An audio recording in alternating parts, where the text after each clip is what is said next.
La técnica del fuego como elemento propio del gótico, los vitrales, la luz como interpretación de la religiosidad. La temporada pasada en Bella Burgartis conocimos un segmento medieval de creación de las vidrieras burgalesas. Hoy en Bella Burgartis, de la mano de la profesora Pilar Alonso, vamos a conocer la renovación, las técnicas, el conjunto de autores que sustanciaron esa época de la Edad Moderna en los vitrales de la Catedral de Burgos.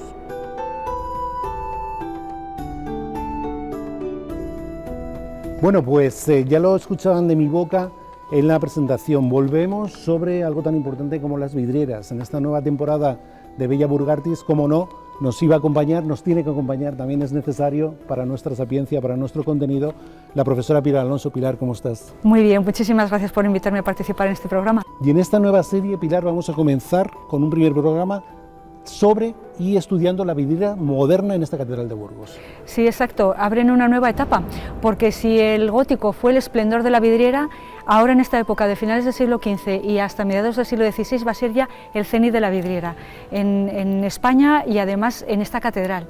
Y estamos hablando además de un punto de partida histórico en el cual la ciudad ha perdido parte, estamos en el final del siglo XV y estamos en un momento de decadencia en parte, el comercio en Flandes, con Flandes decae y sin embargo los conjuntos de talleres del fuego, la técnica del fuego se revitaliza aquí, en Burgos. Sí, exacto.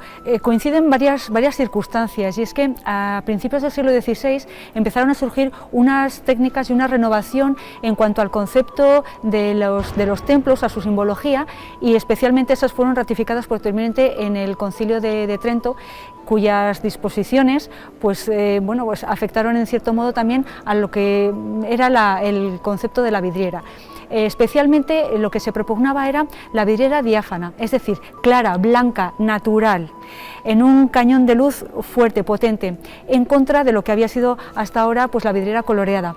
Y por otra parte lo que se defiende son la recuperación de los paramentos de piedra, es decir, el muro opaco, y eso hace que los paramentos no estén rasgados, todos ellos con vitrales, como por ejemplo la Sainte-Chapelle, que todos conocemos, sino que las ventanas queden reducidas a la parte superior del muro y además individualizadas una a una.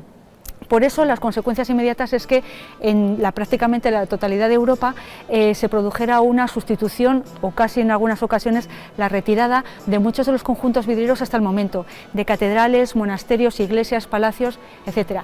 Y eso también pues trajo prácticamente la pérdida paulatina de los conocimientos de este arte del fuego y que en muchas de las ocasiones los conjuntos vidrieros históricos que se conservaban quedaran en manos de personas ajenas al oficio para mantenerles. Pero si esto pasaba en Europa, en España sucedió exactamente todo lo contrario, porque estábamos ya casi en la época final de la Reconquista, donde se habían programado ciertas catedrales con esos programas vidrieros que todavía prevalecían. Entonces fue el momento perfecto para que se incorporaran esos conjuntos vidrieros por maestros que ya dominaban perfectamente lo que era la técnica de este arte del fuego, con vidrios hechos de muy buena calidad y además con novedades técnicas como era por ejemplo el amarillo de plata. Y concretamente en Burgos esto fue pues mucho más excepcional. Para Burgos era una época única porque, por un lado, había duplicado la población, la ciudad se había desarrollado ya hacia la Vega, había desplegado un comercio internacional sin precedentes, especialmente con Italia y con Flandes, y luego tenía una política, un comercio también bastante potente. Y artísticamente hizo que pues los promotores, tanto el cabildo como la monarquía, la nobleza y también una burguesía incipiente, promovieran una serie de actividades artísticas y entonces en esa época se conjugaron perfectamente tres artes: el gótico, el hispano-flamenco y el renacimiento. Y por otra parte, cómo se potenció el arte de la vidriera en Burgos. La catedral ya estaba prácticamente hecha, pero se hicieron ciertas reformas, ciertos retoques, algunas capillas, por ejemplo, pero es que ya en la ciudad el arte de la vidriera era muy demandado, hasta tal punto que se conservan inventarios de encargos de objetos de vidrio y también de vidrieras. Porque se considera un arte de lujo, ¿no? Exacto. Totalmente. Se consideraba que quien encargaba una obra de vidrio pues demostraba su buen gusto y además su prestigio social. Y por otro lado fue tal la importancia del comercio del vidrio que en España se establecieron dos focos. el comercio, bueno, las conocidas como la Feria de Burgos, para comerciar con el vidrio de color traído de Flandes, y el comercio de la Feria de Cádiz, que era el llamado vidrio cristalino, el vidrio translúcido. Vaya. Por lo tanto, bueno, pues Burgos se convirtió aquí pues prácticamente en un centro comercial de este vidrio, y por otra parte en el lugar donde estaban asentados algunos de los talleres más importantes, donde se consolidarán auténticas sagas familiares para atender la demanda de vidrieras de todo el centro norte peninsular de España. Y en torno a eso, además, Pilar, tú lo has segmentado muy bien como épocas históricas. Fíjate, yo he traído un tratado del cual ya hemos hablado aquí, y son las medidas del romano, en este caso del burgalés Diego de Sagredo, y hemos hablado de ello precisamente en torno al programa en el cual analizábamos el cimborrio desde el punto de vista de Juan de Vallejo. Y tú también hablas de los tratados en esa fusión que se va a producir entre unas tendencias técnicas que se están olvidando o que se están transformando en otras. Ahí entran los tratados, las medidas del romano, la vuelta a, ¿no? Exacto, se van a combinar perfectamente todo lo que es el detallismo, el preciosismo, por ejemplo, del arte hispano-flamenco con las nuevas, el nuevo gusto estético, el nuevo lenguaje del romano, perfectamente. Y aquí lo van a promover pues tanto el cabildo, por ejemplo en el cimborrio, como la nobleza en la capilla del condestable, o incluso miembros del cabildo, como por ejemplo en la capilla de la presentación don Gonzalo de Lerma, que va a introducir perfectamente el Renacimiento, o don Francisco de Mena en su capilla de San Jerónimo, en el claustro alto de la catedral. Bueno, pues vamos a iniciar un recorrido en el cual nos vas a hablar de cambios, de mutaciones, de escuelas, de diferencias, que creo que va a ser absolutamente fascinante para Bella Burgartis. Exacto. Gracias. Pues nada, comenzamos. Pilar, estamos en la capilla de los condestables. Ya nos habéis dicho en la introducción algunos nombres, desde luego claves, en lo que es la técnica del vitral. Hay uno, a mí me fascinan muchos de los nombres que hemos visto en Bella Burgartis, en los que han sido los artesanos, los artistas, los maestros de esta catedral, pero hay un linaje, una familia, Arnau de Flandes, el viejo, el joven, y estamos en un sitio donde su nombre todavía resuena en los vitrales. Exacto, es una de las figuras más importantes en cuanto a maestros vidrieros de esta época, y no solamente en España, sino que también en toda Europa. Y además que esta capilla del condestable conjuga pues todos los esplendores de esa época.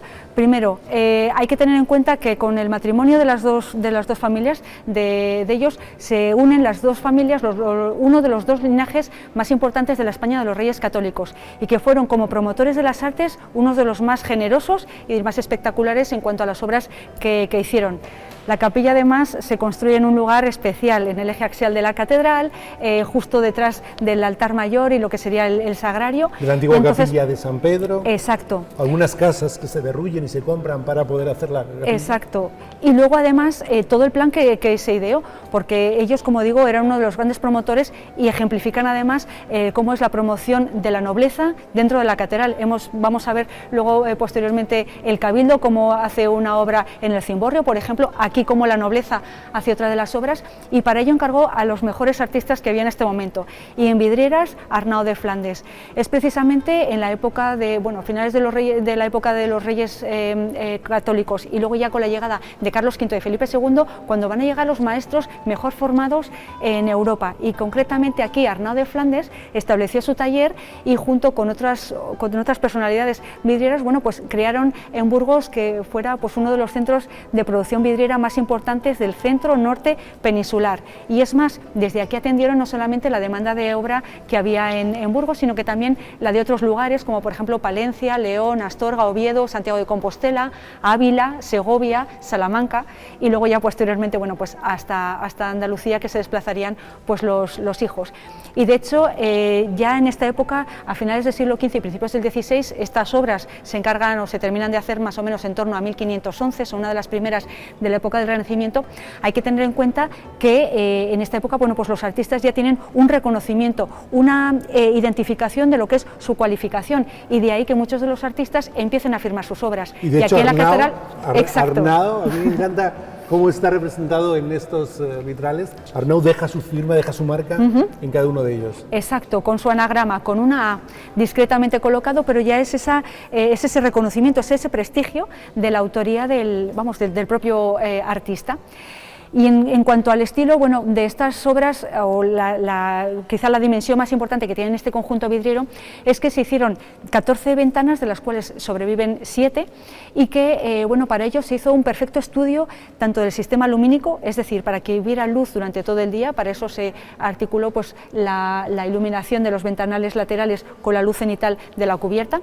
Posteriormente, que fuera también un repertorio iconográfico de la devoción de los comitentes, en este caso pues dedicado a la infancia de Cristo, pues también de los apóstoles y mártires de su devoción particular, y también del traslado de la cruz de Cristo por el emperador Heraclio, ya que el propio don Pedro Fernández de Velasco, el condestable, era de la Orden de los Caballeros de la Veracruz. Entonces, bueno, pues se hizo un perfecto estudio de cómo debía ser pues, este conjunto vidriero. Vamos a seguir el recorrido, Pilar, y nos vamos a ver algo especial, que supone una transmutación, un cambio. Sí, esa pequeña transición ya de finales del siglo XV a principios del XVI, es decir, con la incorporación ya del Renacimiento, precisamente la capilla de la Presentación, porque don Gonzalo de Lerma, que fue el promotor suyo, es una capilla particular, fue uno de los mejores conocedores directos de ese arte que se estaba cuajando ya en Italia, que sería el Renacimiento, y lo implantó en su propia capilla. Vamos a verlo. Vamos a verlo. Frente al sepulcro de Gonzalo de Lerma Polanco, y aquí tenemos un conjunto de vidrieras también importante. Además es que es uno de los conjuntos que mejor representa esa nueva tradición de la vidriera renacentista que hemos comentado antes. A raíz de las disposiciones dimanadas del Concilio de Trento, se vuelven a recuperar la presencia del muro, el muro opaco, recubierto de piedra, y abriendo solamente los ventanales en la parte alta del paramento y además individualizados. Y en cuanto a la vidriera, como tenía que ser de luz diáfana, es decir, clara, natural, potente y además de una forma regular, se quedan cerradas con vidriera de translúcida y solamente con color en la tracería, y eso sí, también para colocar los escudos del comitente, en este caso de don Gonzalo de Lerma. Y para tener también luz regular durante todo el día, se articula el sistema de iluminación mixto, que es de luz lateral por los ventanales y también en la parte superior de luz cenital, en la bóveda, haciendo una bóveda calada. Pilar, si hemos estado en esa catedral, dentro de la catedral, que es la Capilla de los Condestables, viviendo y percibiendo los vitrales de allí, estamos ahora casi nada en uno que casi en su vocación tiene a la luz como orden sobre el que gira todo, nunca mejor dicho, que es este cimborrio. Creo que nos tienes que detallar qué estamos viendo aquí a nivel vitral. Sí, realmente el cimborrio es una de las obras más soberbias y admirables de toda la catedral, y que además superó incluso la trascendencia de su labor artística, no solamente a la catedral, sino que trascendió a toda España. Pues a raíz del derrumbamiento del cimborrio y el nuevo planteamiento, se hizo un programa que fuera único, que fuera aunando la arquitectura, la escultura y la vidriera. Porque quizá estamos hablando de se cae el cimborrio en 1539. ¿Ha cambiado algún concepto en torno a los planteamientos? Sí, a ver, en cuanto a las vidrieras, había ya cambiado el lenguaje estético, bueno, lo que se estaba conjugando en esos momentos, que eran las formas góticas, con el arte hispano-flamenco y también el renacentista. Entonces, a la hora de conjugar todas las artes en este cimborrio, se planteó, por ejemplo, en arquitectura un estilo más goticista. En cuanto a la decoración, era más de arte renacentista, especialmente la escultura y las vidrieras, y luego la cubierta de inspiración mudéjar.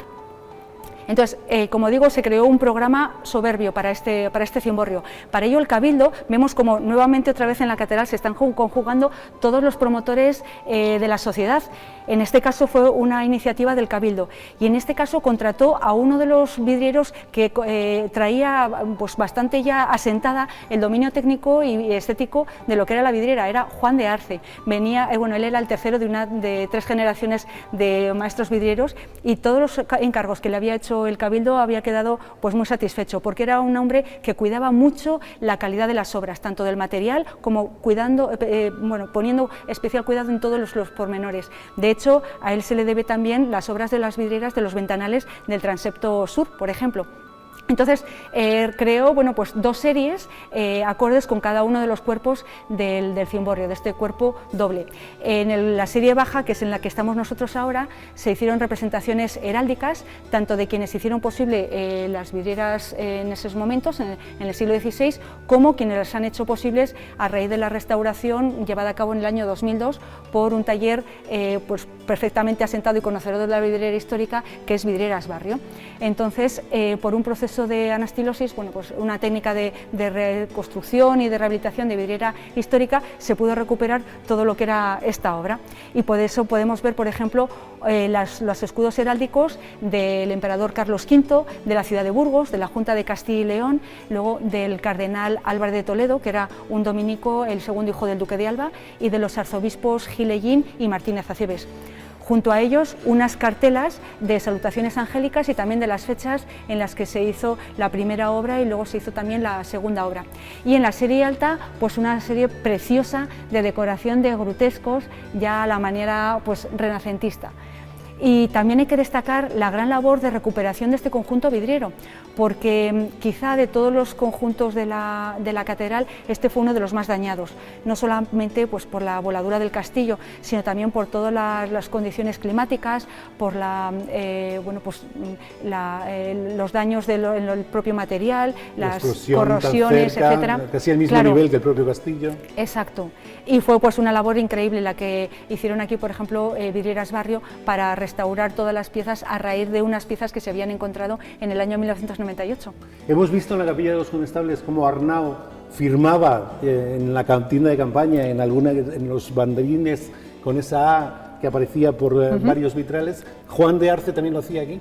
No, sus restos han quedado en la documentación, en los contratos hechos por el Cabildo a él. Pues seguimos el recorrido por la luz. O con otras joyas. Eso es. Pilar, hemos venido al claustro y tenemos tras de nosotros una vidriera que cambia alguna tendencia y de la cual nos tienes que contar muchas cosas. La Capilla de San Jerónimo, que es otra promoción particular, en este caso de un canónigo, de don Francisco de Mena, que bueno, pues dotó a su capilla funeraria espléndidamente, y para ello contrató un conjunto de vidrieras como se estaban haciendo en este momento renacentistas, y además es que cuaja perfectamente todo el espíritu de lo que era la simbología lumínica de vidriera translúcida, pero al mismo tiempo con la vidriera heráldica de sus blasones, y añadiendo un pequeño matiz, que en este caso añade su lema de vida, es decir, su leitmotiv, que era antes morir que renegar de la fe. Por lo tanto, un conjunto vidriero perfectamente adaptado a la funcionalidad de esta capilla. Bueno, Pilar, pues no se puede pedir más, desde luego, en este recorrido, en este conjunto por las vidrieras de la edad moderna, y de alguna forma todo has estado a gusto, ¿no? Se nota, si el vidrio y el gótico es luz, desde luego que tu sonrisa, ya sabes que es también un auténtico valor, y te esperamos en otro programa para que veamos en este caso las vidrieras de la edad contemporánea, importantes también en nuestra catedral. Mucho. Gracias Muchísimas por estar aquí con gracias. nosotros en Bella Burgartis. Gracias a todos.